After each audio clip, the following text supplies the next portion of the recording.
Hi friends, welcome back to my channel. ಎಲ್ಲರಿಗೂ ನಮಸ್ಕಾರ. Karnataka teachers eligibility test 2025 ಮತ್ತು ಡಿಸೆಂಬರಲ್ಲಿ ನಡೀತು. ಅದರ ಒಂದು ರಿಸಲ್ಟನ್ನು ಕೂಡ ಕೊಟ್ಟಾಗಿದೆ.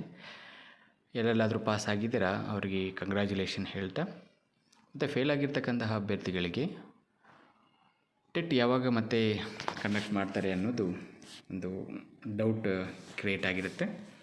ಆದ್ದರಿಂದ ಆ ಒಂದು ಟೆಟ್ ಎಕ್ಸಾಮ್ 2026ರಲ್ಲಿ ಯಾವಾಗ ಕಂಡಕ್ಟ್ ಮಾಡ್ತಾರೆ ಅನ್ನೋದ್ರ ಬಗ್ಗೆ ಇಲ್ಲೊಂದು ಸ್ವಲ್ಪ ಟೆಂಟೇಟಿವ್ ಡೇಟ್ಸ್ ಲಭ್ಯವಾಗಿದೆ. ಅದನ್ನು ನಿಮಗೆ ಕೊಡ್ತಕ್ಕಂಥ ಪ್ರಯತ್ನ ನಾನು ಮಾಡ್ತೀನಿ. ಇಲ್ಲಿ ಇಂಪಾರ್ಟೆಂಟ್ ಡೇಟ್ಸ್ ಅಂತಿದೆ ನೋಡಿ. ಆನ್ಲೈನ್ ಅಪ್ಲಿಕೇಶನ್ನು ರಿಲೀಸ್ ಮಾಡ್ತಕ್ಕಂಥದ್ದು ಮೇಯಲ್ಲಿ ಮಾಡ್ತಾರೆ. ಅಲ್ಲಿ ಮೇ ಫುಲ್ಲು ಟೈಮನ್ನು ಕೊಟ್ಟು ಅಪ್ಲೈ ಮಾಡೋದಕ್ಕೆ ಅವಕಾಶವನ್ನು ಮಾಡಿಕೊಡ್ತಾರೆ. ಮತ್ತು ಈ ಕರ್ನಾಟಕ ಇದು ಟೀಚರ್ಸ್ ಎಲಿಜಿಬಲ್ ಟೆಸ್ಟಿಗೆ ಏನು ಅಡ್ಮಿಟ್ ಕಾರ್ಡ್,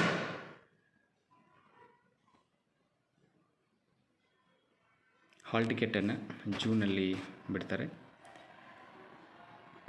ಮತ್ತು ಯಾವತ್ತೇ ಆಗಲೇ ಜೂನ್ ಮಂತಲ್ಲೇ ನಡೆಸಿ ಅದರ ರಿಸಲ್ಟನ್ನು ಮುಂಬರುವಂತಹ ಜುಲೈಯಲ್ಲಿ ರಿಸಲ್ಟನ್ನು ಕೊಡ್ತಾರೆ. 1 ತಿಂಗಳು ಆಸುಪಾಸಿನಲ್ಲಿ ಕರೆಕ್ಟ್ ಆನ್ಸರ್ಸನ್ನು ಅಬ್ಜೆಕ್ಷನ್ ತಗೊಂಡು ಮತ್ತು ಫೈನಲ್ ಕೀ ಆನ್ಸರ್ಸನ್ನು ಡಿಕ್ಲೇರ್ ಮಾಡಿ ಆಮೇಲೆ ರಿಸಲ್ಟನ್ನು ಕೊಡ್ತಾರೆ ಅನ್ನುವಂಥ ಒಂದು ಮೆಸೇಜ್ ಲಭ್ಯವಾಗಿದೆ.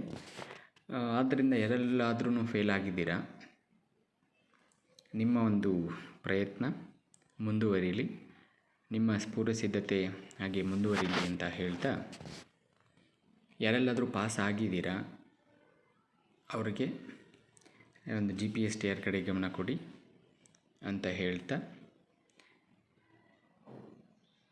ಈ ವಿಡಿಯೋನ ಮುಗಿಸ್ತಾ ಇದ್ದೀನಿ. ಧನ್ಯವಾದಗಳು.